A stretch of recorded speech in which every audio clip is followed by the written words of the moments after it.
The air in the living room hung thick with the scent of lavender candles, their flickering glow casting jagged shadows on the walls.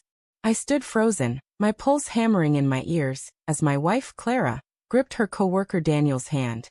Her words sliced through the quiet like a blade. "I'm leaving you for a real man."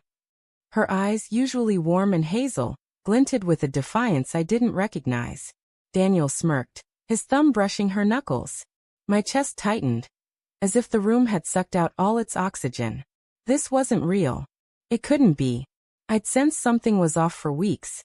Clara's late nights at the office, her phone buzzing at odd hours, the way she'd flinch when I touched her shoulder. I'd chalked it up to stress. Her marketing firm was pitching a big client, and she'd always been married to her work.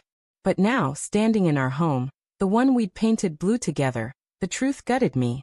I wanted to scream, to demand answers, but my throat felt sealed shut. Instead I stammered, "Clara, what's happening?" Her lips parted, then closed. Daniel stepped forward, his voice smooth as oil. "She's done pretending, Mark. You've been coasting, man. She needs someone who shows up." His words stung, each one a dart laced with accusation. I wasn't enough. I'd never been enough. My mind raced back to our last anniversary. Had I missed something? The dinner I cooked, the necklace I'd saved for months to buy, had it all been inadequate? I sank onto the couch, the leather creaking under my weight. The room felt smaller, the walls closing in. Clara's face softened for a moment, her fingers twitching as if she might reach for me. "Mark, I didn't want it to happen like this," she said, her voice cracking. I felt invisible. "You're always in your head, planning, fixing, but never here." Her words landed like a punch, and I hated how they made sense.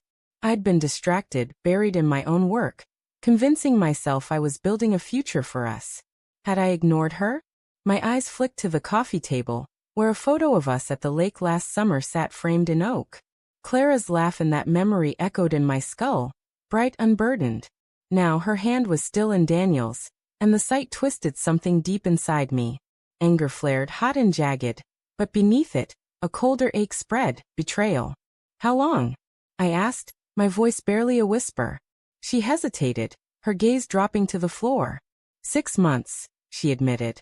6 months of lies, of her coming home to me, kissing me, sleeping beside me while her heart was elsewhere. My stomach churned. I wanted to hate her, to hate Daniel. But all I could feel was the weight of my own failure. Had I driven her to this? The room was silent except for the faint hum of the refrigerator in the kitchen. I stood, my legs unsteady, and crossed to the window. Outside, the streetlights buzzed, casting a sickly yellow glow over the parked cars. I needed air, space, anything to stop the suffocating pressure in my chest.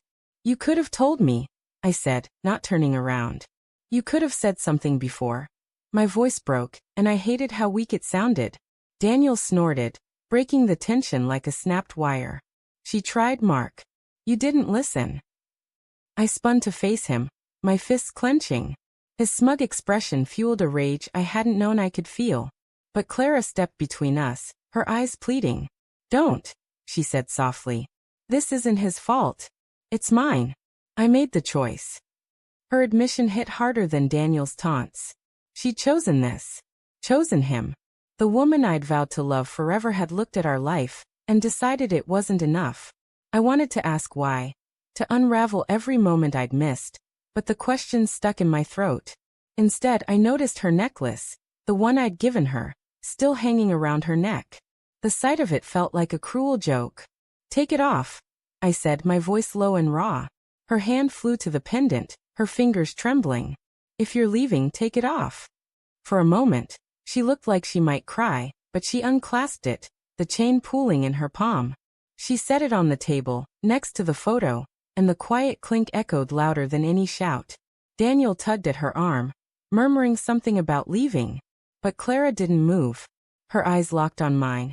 And for the first time, I saw guilt, real bone-deep guilt. "I didn't want to hurt you," she whispered. I needed to feel alive again." Her words were a knife, twisting deeper because they were honest. I'd failed to make her feel alive. I wanted to beg her to stay, to promise I'd change, but pride or maybe self-respect held me back. "Go," I said, the word tasting like ash. Daniel pulled her toward the door, but she hesitated, her gaze lingering on me. For a fleeting second, I thought she might stay. Then she turned, and they were gone, the door clicking shut behind them. The silence was deafening.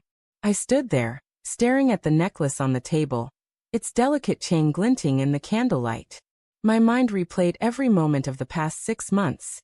Her late nights, her distracted smiles, the way she'd started locking her phone. The signs had been there, but I'd chosen to ignore them, to believe in us. Now the truth was undeniable, and it shattered me. I sank to the floor, my back against the couch, and let the tears come. They weren't just for Clara, but for the life I thought we had, the future I'd built in my head. The pain was raw, a living thing clawing at my chest, but beneath it, a strange clarity emerged. I'd loved her with everything I had, but maybe that hadn't been enough. Maybe it never would be. Hours later, as the candles burned low, my phone buzzed. A text from Clara. I'm sorry. I left something for you in the bedroom. My heart lurched. I climbed the stairs, each step heavier than the last, and pushed open the bedroom door. On the bed lay a letter, her handwriting neat and familiar. I didn't want to read it, but I couldn't stop myself. The letter wasn't an apology or a plea. It was a confession. She wrote about her loneliness, her fear of growing old in a marriage that felt stagnant. She described meeting Daniel, how his attention made her feel seen again. But the final line stopped me cold. I lied tonight, Mark. I'm not leaving. I can't. I told Daniel it's over, but I needed you to know the truth. I needed you to see me, even if it breaks us. I sat on the bed, the letter trembling in my hands. She wasn't gone. She'd chosen me, but at what cost? The betrayal was real, the wound still bleeding, and yet, she was still here, somewhere in the city, waiting for my response. I didn't know if I could forgive her, if I could ever trust her again. But as I stared at the empty side of the bed, I realized the real twist wasn't her leaving. It was her staying, and the impossible choice now facing me.